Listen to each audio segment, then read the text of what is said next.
আরে यार এই কারেন্টের নাটক তো রোজের নাটক হয়ে গেছে। একটু আবহাওয়া খারাপ হলো না আর এই রুট কার বাপের বাড়ি চলে যায় কি জানি। কখনো কখনো মনে হয় যে আমরা কোনো বাংলোতে নয়, কোনো ভূত বাংলোতে থাকি। ঠিক বলেছো।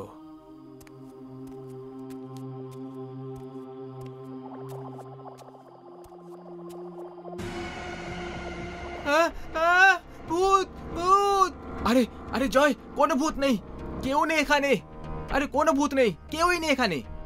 না ভাই, ছিল, এখানে একটা ভূতই ছিল। আমি দেখেছিলাম, ওর চেহারা একদম আমার সামনে ছিল। আমি সত্যি বলছি।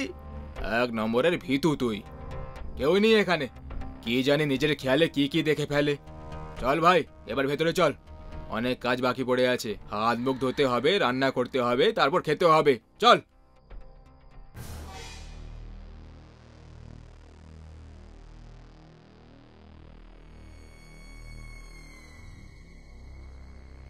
আরে ভাই, তোদের একটা কথা বলি, আমার প্রাইভেট চাকরি খারাপ চাকরি করার মোটেই ইচ্ছে হয় না।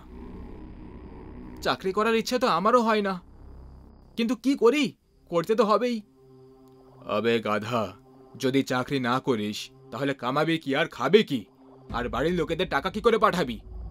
টাকা গাছে তো ফলে না যে যখন খুশি লাভ দিয়ে পেড়ে নেব। সেই জন্য আলসেমি আর ইগো ছাড়, নিজের কর্মের উপরে মন দে। কর্মের চেয়ে বড় আর কিছু নেই। আমাদের কর্ম চাকরি করে টাকা রোজগার করা। তাই চুপচাপ ইমানদারির সাথে চাকরি করতে থাক। যদি গাছে টাকা ফলতো তাহলে কি মজাই না হতো। যদি সত্যি এরকম হতো তাহলে আমি শহরে আসার বদলে আমার গ্রামে যেতাম আর ওখানের সব জায়গায় টাকার গাছ লাগিয়ে সোজা আরবিআই এর সাথে ধান্দা করে নিতাম আর মজা করতাম, মজা। আরে ওই ধনী লোকের বেটারা, এসব আজে বাজে খেয়াল ছাড় আর হাত মুখ ধুয়ে শুয়ে পড়।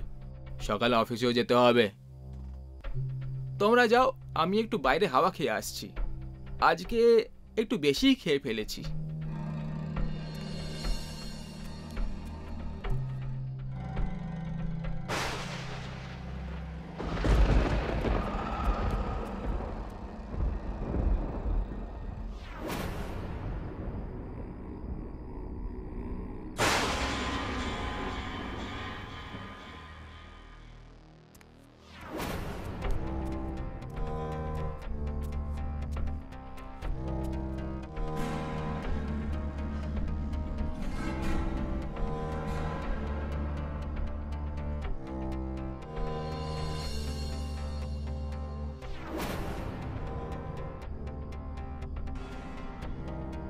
এতগুলো টাকা, টাকাই টাকা। হ্যাঁ, আমি তো ধনী হয়ে গেলাম। এবার টাকা রোজগারের জন্য আমাকে কোথাও চাকরি করতে হবে না। এত এত টাকা দিয়ে তো আমি নিজেই মালিক হয়ে যেতে পারবো। খুব মজা করবো এবার আমি। এবার দেশ বিদেশে গিয়ে ঘুরে বেড়াবো। এবার তো টাকাই টাকা আছে আমার কাছে।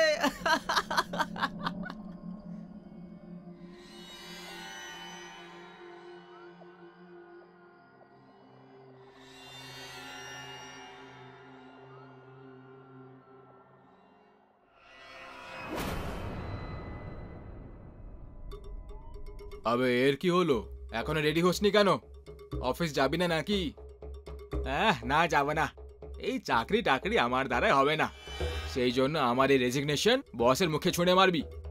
ইয়ার্কি ছাড় আর তাড়াতাড়ি রেডি হয়ে যা। আমি ইয়ার্কি করছি না আমার বন্ধু, এটা তো আমার দিব্য চক্ষু খুলে গেছে ভাই। দিব্য চক্ষু খুলে গেছে মানে আমার চোখ খুলে গেছে বন্ধু আমার। আমি খুব তাড়াতাড়ি নিজের বিজনেস শুরু করব। সেই জন্য এই রেজিগনেশনটা বসের মুখেই ছুঁড়ে মারবি। তুই সত্যি সিরিয়াস নাকি সকাল সকাল ভাং খেয়ে বসে আছিস? যখন কোনো মানুষ তার সঠিক পথ খুঁজে পেয়ে যায় না, তখন তার এভাবেই মজা ওড়ানো হয় যেভাবে তুই ওড়াচ্ছিস। কিন্তু এখন ব্যাস ভাই, আমি আমার লাইফে বড় কিছু করতে চাই, যার সময় এসে গেছে। আমি তো বলছি যে তোরা দুজনে চাকরি ছেড়ে দে আর আমার সঙ্গে জুড়ে যা, পার্টনার হয়ে যা আমার। স্টার্ট আপের এমন ঝান্ডা কাটবো যে কোটি টাকার কোম্পানিকে আরব টাকার কোম্পানি বানিয়ে দেব। বল কি বলিস তোরা? দেখ ভাই, সত্যি বলবো তো আমার মনে হচ্ছে যে কাল রাত তোর খুব জ্বর হয়েছিল। সেটা তোর মাথায় চড়ে নাচছে না শুধু, বরং তাণ্ডব করছে তাণ্ডব।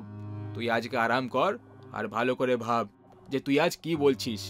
আমরা সন্ধেবেলায় মিলবো, চল রে।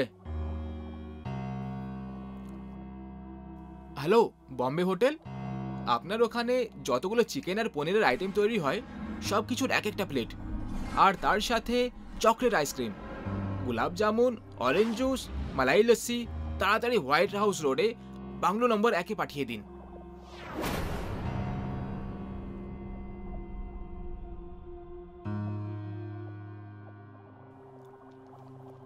আজ থেকে শুকনো খাবার খাওয়া বন্ধ, 5 স্টার হোটেলের খাবার শুরু।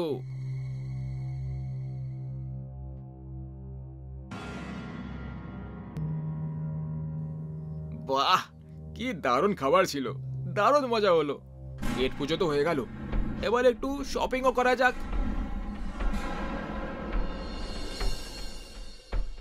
হ্যালো ভবেশ ভাই, কেম છો? মজামা? আরে আই এম মজামা। আচ্ছা ভাই, আপনার কাছে যত রকমের ব্র্যান্ড আছে না, মানে যা কিছু আছে সেগুলোর ডিট্টো 3-3টে পিস পাঠিয়ে দাও। যেমন কি মিডিয়াম সাইজের শার্ট 3টে, টি শার্ট 3টে, 30 সাইজের জিন্স 3টে, ঘড়ি 3টে, আর 8 নম্বরের 2টো চপ্পল, আর 9 নম্বরের। আর জুতোর জন্য এই সাইজই। আরে কি ভবেশ ভাই, ক্যাশই দেব, আগের পরের সব ক্লিয়ার করে দেব। বোনাস পেয়েছি আমি, পাঠাও পাঠাও, এবার আমি হব হিরো।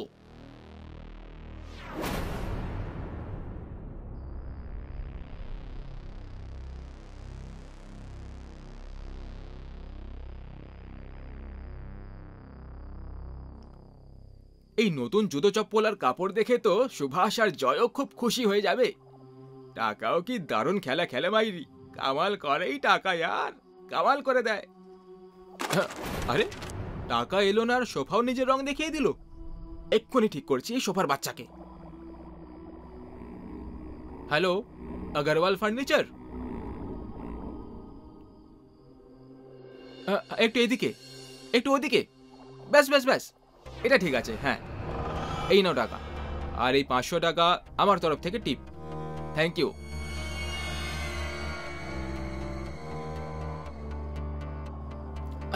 এবার ঠিক লাগছে।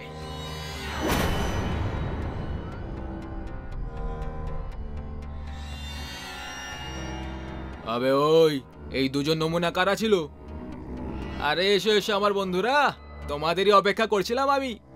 আর ওরা কোনো নমুনা ছিল না ভাই, এই দুটো সোফা রাখতে এসেছিল, আমি কিনেছি। কেমন লাগছে? ভালো লাগছে তাই না? আচ্ছা চলো বাদ দাও এইসব, এই দেখো।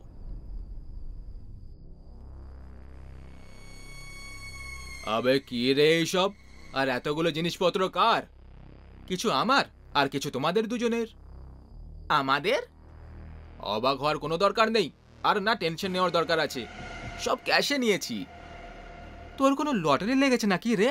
নাকি ঘর থেকে টাকা চেয়ে মহারাজা হয়ে ঘুরে বেড়াচ্ছিস তুই? নাকি কোনো খাজনা হাত লেগেছে তোর? সকাল থেকে আজব রকমের ঢং দেখাচ্ছিস তুই।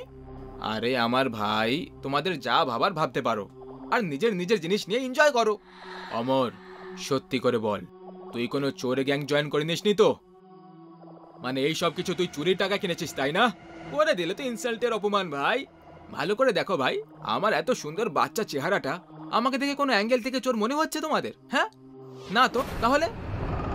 আচ্ছা এই সব প্রশ্ন উত্তর ছাড়ো यार, আর নিজের জিনিসপত্র চেক করে নাও।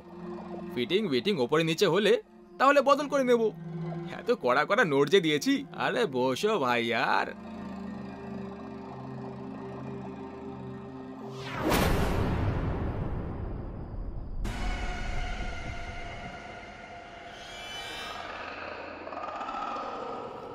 ছেঁড়া টি শার্ট, মনে হয় ভুল করে এসে গেছে। তুই তুই ওটা ছাড়, এটা দেখ। এসব কি ফাটা ছেঁড়া জিনিস কিনেছিস তুই? এরকম কি করে হতে পারে? এই সব আসার পর আমি নিজের হাতে সব চেক করেছিলাম, তখন সব ঠিক ছিল। আমার তো কিছু মাথায় ঢুকছে না, এসব কি হচ্ছে?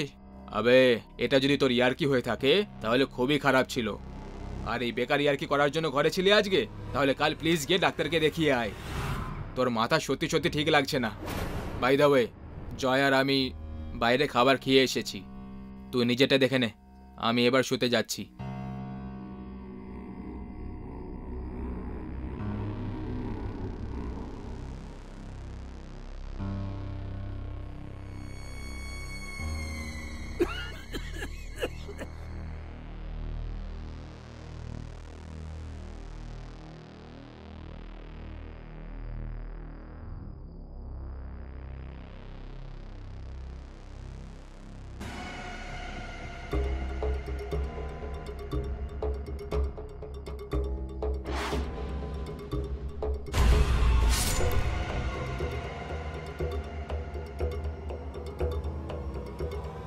আবে ইয়ার অমর, না ভেতরে আছে না বাইরে না টয়লেটে, এত সকাল সকাল কোথায় উধা হয়ে গেল?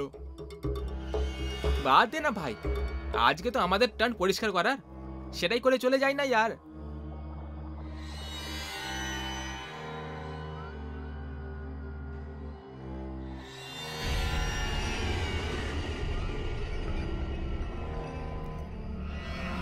আরে বাপ রে, ব্যাগ তো খুব ভারী। জয়, আমার সাহায্য কর। ব্যাগ তো সত্যি খুব ভারী, এমনিতে এতে কি আছে?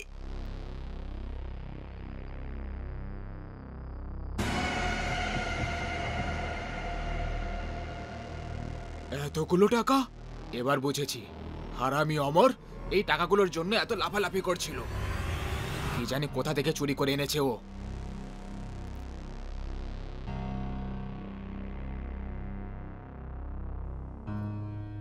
এতে কি লেখা আছে? কোন গিরধর নামের লোকের অ্যাড্রেস। আমার মনে হয় এই টাকাগুলো ওই লোকটারই। ওই লোকটার টাকা ছিল বল, এখন এই টাকাগুলো আমাদের, তাতে চুরির টাকা হোক না কেন। পাগলামি করিস না, অন্যের টাকায় নজর দেওয়া মোটেই ভালো কথা নয়। পাগল আমি নই, পাগল তুই একটা, যে ঠাকুর লক্ষ্মীর এভাবে অপমান করছিস। যদি তোর আপত্তি না থাকে তাহলে এর 3টে ভাগ করে নেব, যদি থাকে তাহলে এই টাকা 2 ভাগে ভাগ হবে, আর এই আমাদের টাকা অন্য কোথাও যাবে না। চুপ কর, টাকা দেখেই একেবারে পাগল হয়ে গেছে। এগুলো চুরির টাকা, আর তুই ভাগাভাগির কথা বলছিস। দেখ, আমি অ্যাড্রেসে যাচ্ছি, আগে আমি গিরধরের সঙ্গে কথা বলে ঠিক করে জানবো এই টাকাগুলো সত্যিটা কি। যদি সেই মালিক বেরোয় তাহলে আমরা এই টাকা তাকেই ফেরত দিয়ে দেব, আর অমর এলে শালাকে বেঁধে কোনো এক কোণে বসিয়ে দিবি। আমি এসে কথা বলবো।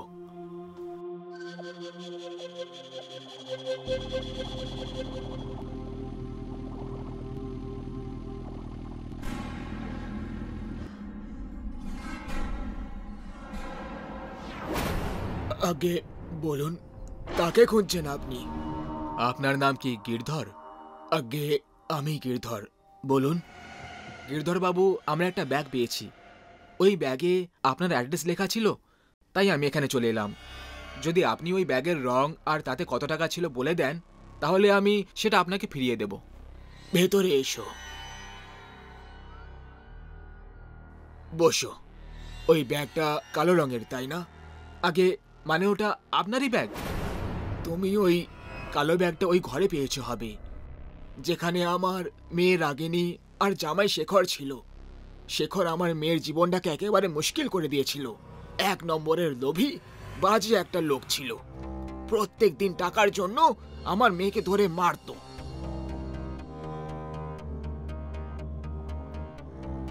যদি তোর মেয়েকে সুখে দেখতে চাস বুড়ো, তাহলে টাকা নিয়ে এসে দে আমাকে। সেই জন্য বাধ্য হয়ে আমি আমার মেয়ের জন্য একদিন নিজের সব প্রপার্টি বিক্রি করে দিলাম, আর তারপর সব টাকাগুলো একটা কালো ব্যাগে ভরে ওকে দিয়ে এলাম। আমি ভেবেছিলাম এরকম করে আমি আমার মেয়ের জন্য খুশি কিনে নিয়েছি, ওর জন্য একটা হাসির জীবন কিনে নিয়েছি। কিন্তু কিন্তু ওই হারামি মানুষটা টাকা নিয়েও আমার মেয়েকে ছাড়লো না।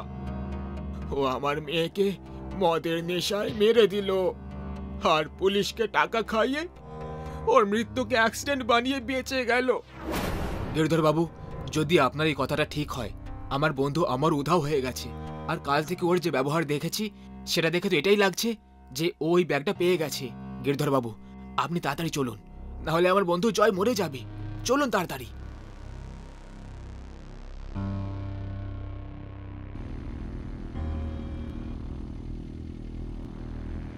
আরে यार, এই সুভাষ শালা পাগল হয়ে গেছে, যে ঘরে আসা এতগুলো লক্ষ্মীকে ফেরত দেওয়ার কথা ভাবছে। আমার তো একটুও মন মানছে না এত টাকা ফেরত দেওয়ার কথা ভেবে। না না, যাই হয়ে যাক না কেন, আমি এগুলো ফেরত দিতে দেব না। হ্যাঁ, আমি এগুলো নিয়ে পালিয়ে যাব। অমর যাক চুলোয়, এমনিতে ওই টাকাগুলো আমার থেকে লুকিয়ে নিয়েছিল।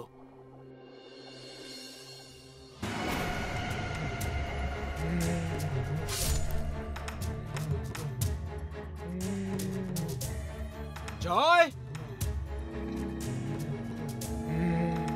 রাগিনী, আমার মেয়ে। বাবা, তোমাকে একটা কথা বলার ছিল। যৌতুক দেওয়াটা ঠিক নয় বাবা, কারণ মেয়েদের খুশি টাকা দিয়ে নয়, বরং একটা ভালো জীবন সঙ্গী খুঁজেই কেনা যেতে পারে। তোমার টাকা অনেক সামলে রেখেছি আমি। যে কেউ ভুল উদ্দেশ্যে এটাতে হাত লাগিয়েছে, আমি তাদের মেরে ফেলেছি।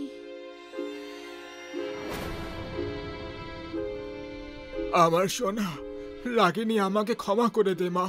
আমি শেখরকে তোর জন্য পছন্দ করেছিলাম, খুব বড় ভুল করে ফেলেছি আমি, ক্ষমা করে দে মা।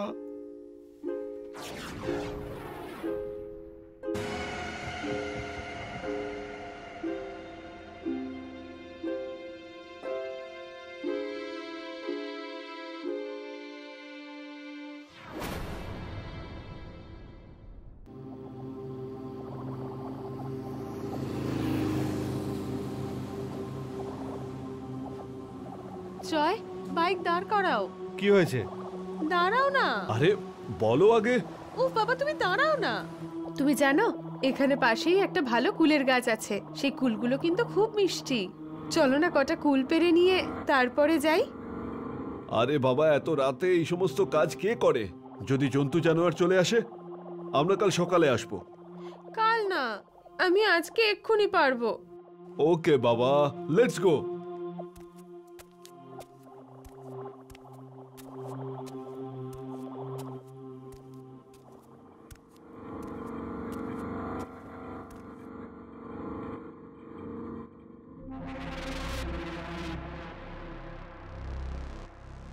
বাহ, এটা তো বেশ ভালোই মিষ্টি।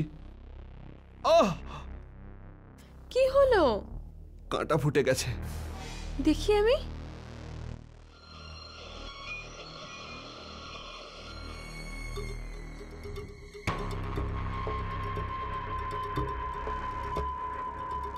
আরে কি হয়েছে তোমার? কি হয়েছে? আরে কি হয়েছে? কি হয়েছে?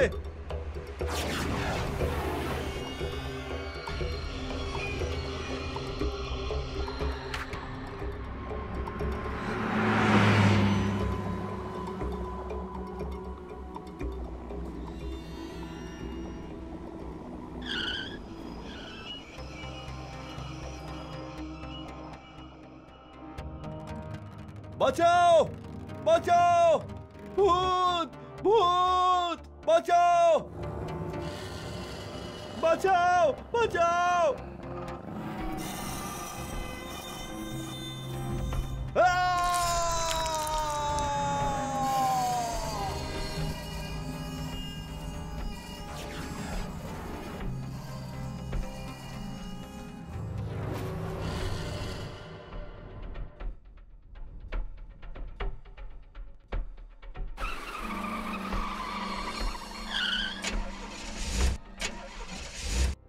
Hello, Montu mechanic. আমার গাড়ি ব্যাংক ম্যানেজার শ্যামবাবুর বাড়ির সামনে বন্ধ হয়ে গেছে। হ্যাঁ, ঠিক আছে, ঠিক আছে, ঠিক আছে, আমি লোকেশন পাঠাচ্ছি।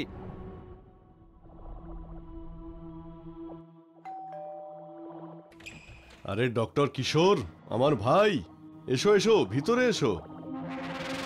হ্যাঁ বলো বলো, হঠাৎ আজকে আমার বাড়িতে কি মনে করে এলে?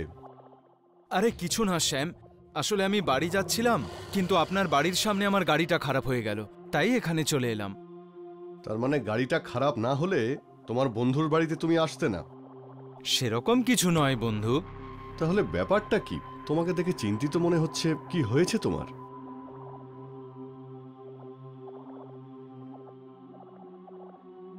নমস্কার ডক্টর কিশোর। আরে অঞ্জলি বৌদি, আপনিও? ডক্টর আমি অন্যদের কাছে, আপনাদের কাছে তো আমি শুধুমাত্র কিশোর। সো প্লিজ আপনারা আমাকে কিশোর বলেই ডাকুন। আরে ভাই, আমরা ডাক্তারকে ডাক্তার বলবো না তো কি কম্পাউন্ডার বলবো? কি অঞ্জলি? একদম ঠিক বলেছ তুমি। ওকে বাবা, ওকে।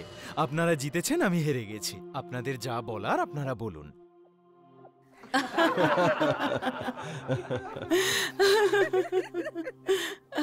এই না হলে আমার বন্ধু।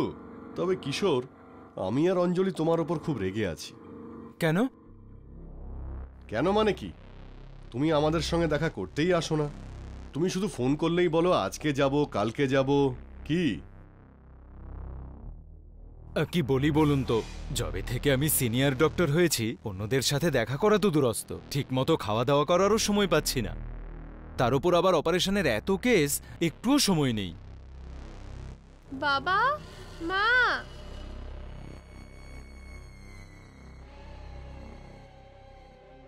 আরে মা, এনার সঙ্গে আলাপ করো। ইনি হলেন কিশোর আঙ্কেল।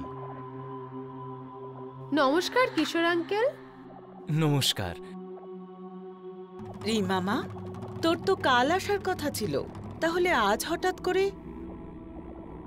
মা, আসলে কি বলো তো, আমি তোমাদেরকে একটু সারপ্রাইজ দিতে চেয়েছিলাম, সেই জন্য একটা ছোট্ট মিথ্যে কথা বলেছি যে কালকে আসবো, যেখানে আমি আজই আসতে চেয়েছিলাম। মা, আমার ভীষণ খিদে পেয়েছে, একটু তাড়াতাড়ি কিছু খেতে দাও না। ঠিক আছে, এক্ষুনি বানাচ্ছি।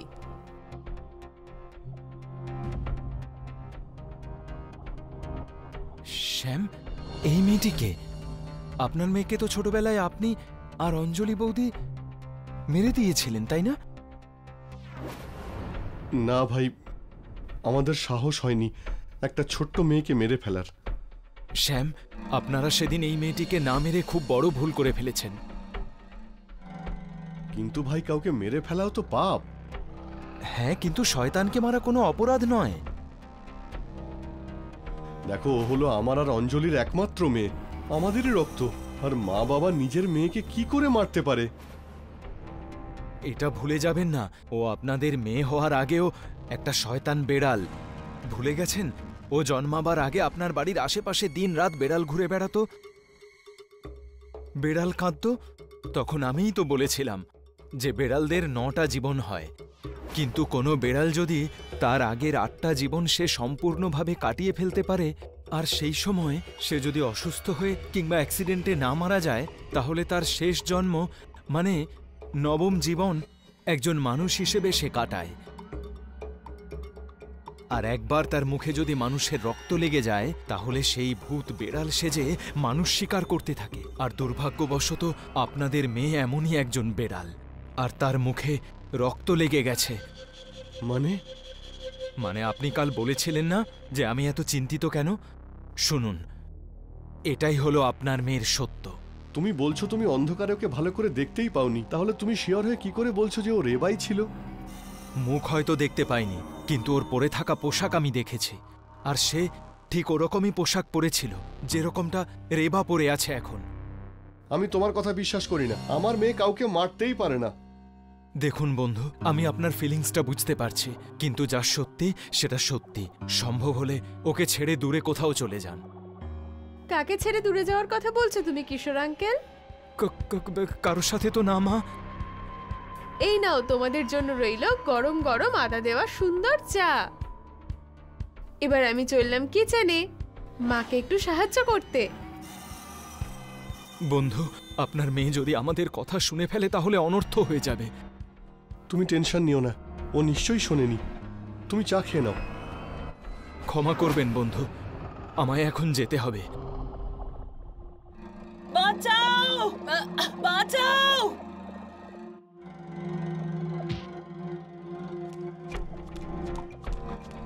ভয় পেও না অঞ্জলি, আমি এসে গেছি। রেবা মা, ও তোমার মা, আর আমি হলাম তোমার বাবা। মা, তোমার মাকে তুমি ছেড়ে দাও, ছেড়ে দাও ওকে। শ্যাম, ও এখন আপনার কথা শুনবে না। ও মানুষের রক্তের স্বাদ পেয়ে গেছে, ওর এখন শুধুমাত্র রক্ত চাই, সে যেই হোক না কেন। অঞ্জলি, আমার মেয়ে নিজের মাকেই মেরে ফেলেছে। শ্যাম, আপনি নিজেকে সামলান, এখন কান্নার সময় নয়। আজ যদি আপনি দুর্বল হয়ে পড়েন তাহলে এই ভূত বেড়াল সবাইকেই মেরে ফেলবে। তাই প্লিজ আমাকে বলুন, ওই মন্ত্রপুত হাতিয়ার যেটা আমি ওকে মারার জন্য দিয়েছিলাম সেটা কোথায়? ওটা ওই হলের মধ্যে দেওয়ালে একইভাবে রাখা আছে।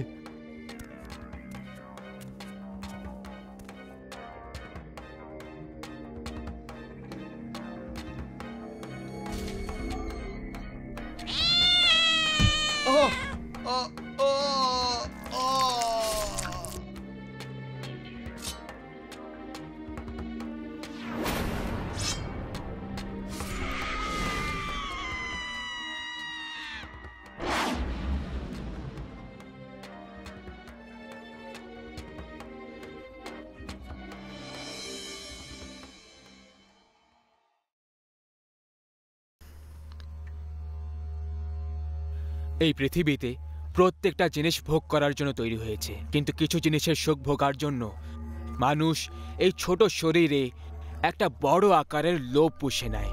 তারা ভুলে যায় যে লোভ করলে কতটা ক্ষতি হতে পারে। লোভে পাপ, পাপে মৃত্যু। ভাই, চৌধুরীর সঙ্গে আমাদের কথা হয়েছিল।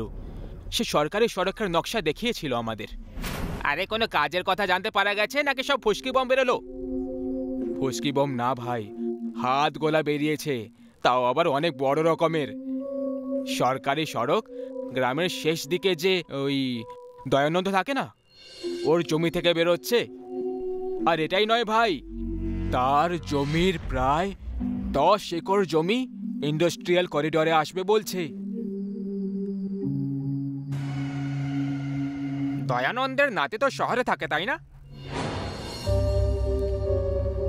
হ্যাঁ ভাই। এর মানে যদি তার জমি এক্ষুনি কিনে নিই, তাহলে আমরা গোটা জীবন আনন্দে কাটাতে পারবো। হ্যাঁ ভাই, একদম এটাই সত্যি। বলো তাহলে কি করতে হবে এবার? এটা তো এখন দয়ানন্দই বলতে পারবে যে এবার কি করতে হবে। দেখ বড়, তোর পা কবরে ঝুলছে, এই জন্যই বলছি এই জমির সম্পত্তি থেকে প্রেম ত্যাগ করে এই কাগজের উপরেও সই করে দে, নিজের জমি আমাদের নামে করে দে। আর যদি তোকে ভয় লেগে থাকে যে আমরা তোর থেকে ফ্রির জমি জায়গা নিচ্ছিলাম, তাহলে চিন্তা করিস না, তোর জমির যত টাকা হয় তার পাই পাই তুই পেয়ে যাবি। আর মৃত্যুর আগে অবধি আনন্দেই বাড়িতেই থাক, কেউ কিচ্ছু বলবে না তোকে। কৃষকের জন্য তার জমি মায়ের সমান হয়, আর মায়ের বোঝাপড়া করা হয় না। তোমরা এখন যেতে পারো, দরজা সামনে আছে।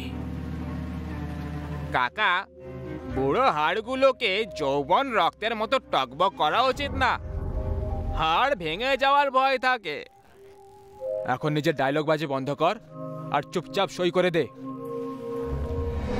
দাদা, আপনারা কাকার সাথে এভাবে কেন কথা বলছো? যদি কাকা জমি বিক্রি করতে না চায়, তাহলে আমাদেরকে তার সিদ্ধান্তে রেসপেক্ট করা দরকার। আমার হিসেবে আমাদেরকে এখান থেকে চলে যাওয়া দরকার। ছোট, নিজের পরামর্শ নিজের কাছেই রাখ, শহরে জীবন কাটাতে কাজে লাগবে। আমরা এখানে জমিতে হাল চালিয়ে তোর শহরের খরচ পুরো করি না, আমরা সেগুলো কাজ করে আয় করি। সেই জন্য নিজের পরামর্শ নিজের কাছেই রাখ, সই তো এর বাপও করবে। আবে ও বুড়ো, করে দে জমি আমাদের নামে, না হলে তোর আঙুলের ছাপ নিয়ে আমরা তোকে তোরই জমিতে পুঁতে দেব। যেটা করার করে না, কিন্তু যাই হয়ে যাক না কেন, আমি এই জমি বিক্রি করব না। মরে গেলে এইসব ছাতিতে নিয়ে যাবি নাকি? ছাতিতে যাক বা না যাক, কিন্তু মরার পরে এটা জেনে খুশি হব যে আমার জমি আমার ছাতিতে আছে। দাদা, দাদা এসব কি করছো তোমরা? মরে যাবে ও। আরে দাদা থামো, দাদা থামো, থামো দাদা। দাদা ছেড়ে দাও তাকে, এটা ভুল। ঠিক ভুলের পরিভাষা আমাদের সামনে চলে না ছোট, আমরা যা করি সেটাই সঠিক হয়। আর চিন্তা করিস না, আমরা একে মারতেই যাচ্ছি। তিনজন ভাইয়ের ওপরে তাদের লোভ মাথায় চড়ে নাচছিল। তাদের লোভের সামনে এখন মানুষের জীবনের কোনো দাম ছিল না, কিন্তু বুড়ো এখনো বেঁচে ছিল। তার চেহারায় মৃত্যুর আতঙ্কের জায়গায় হাসি ভাসছিল। এত বৃষ্টিতে ছাতার পেছনে নেত্রপাল বুড়োর আঙুল কেটে দিল আর সব কাগজপত্রে তার আঙুলের ছাপ নিয়ে নিল। আমি আসবো, আমি ফিরে আসবো, আমি অবশ্যই ফিরে আসবো। আমার জমি আমার ছাতিতে থাকবে।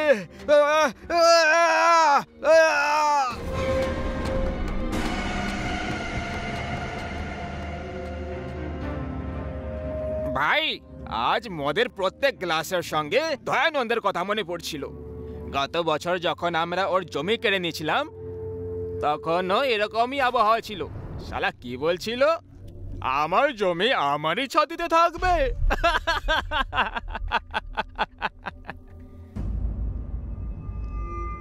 কাউকে মেরে দিয়ে তার আবার মজাও ওরাও।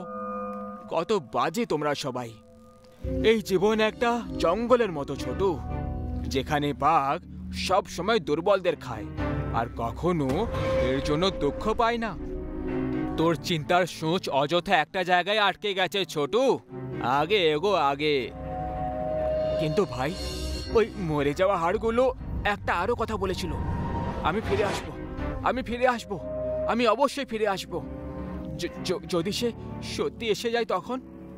আরে বড়, তুই তো এই সবে একটা ব্যাগ খেয়েছিস, আর কি সব জাতা কথা বলে যাচ্ছিস? হ্যাঁ, মদ খা শান্তিতে, মরে যাওয়া লোকের আবার কখনো ফিরে আসে না। আরে কিন্তু ভাবো, যদি সে সত্যি ফিরে চলে আসে তখন? তাহলে সে সব শয়তানদের শেষ করে দেবে, যেভাবে ভগবান রাম রাবণকে মেরে করেছিল।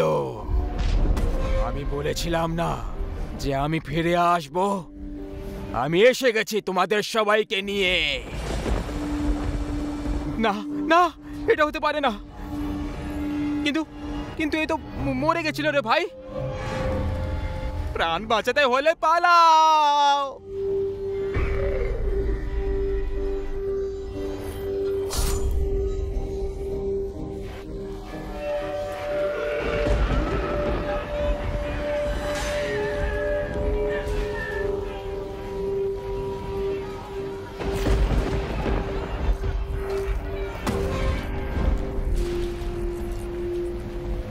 আমাকে আমাকে ক্ষমা করো কাকা, আমি ভুল করে ফেলেছি।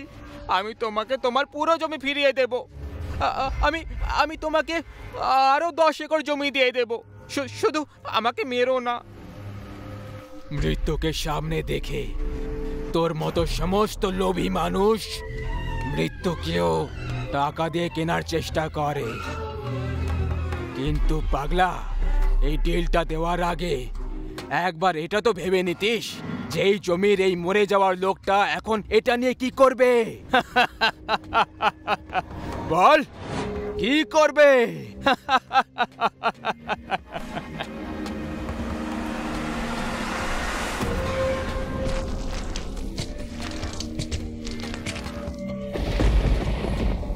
তোমাকে আমার থেকে ভয় পাবার দরকার নেই খোকা, তুমি ভালো মানুষ। কিছুদিনের মধ্যে আমার নাতি দিল্লি থেকে এখানে আসবে। আমার জমি তার নামে করে দাও, না হলে আমার জমি আমার ছাতিতেই থাকবে। বুঝতে পারছো তো? দরকারের চেয়ে বেশি পাওয়ার ইচ্ছে লোভকে জন্ম দেয়, আর লোভ শয়তানকে, আর শয়তানের সর্বনাশ অনেক আগে থেকেই নিশ্চিত থাকে।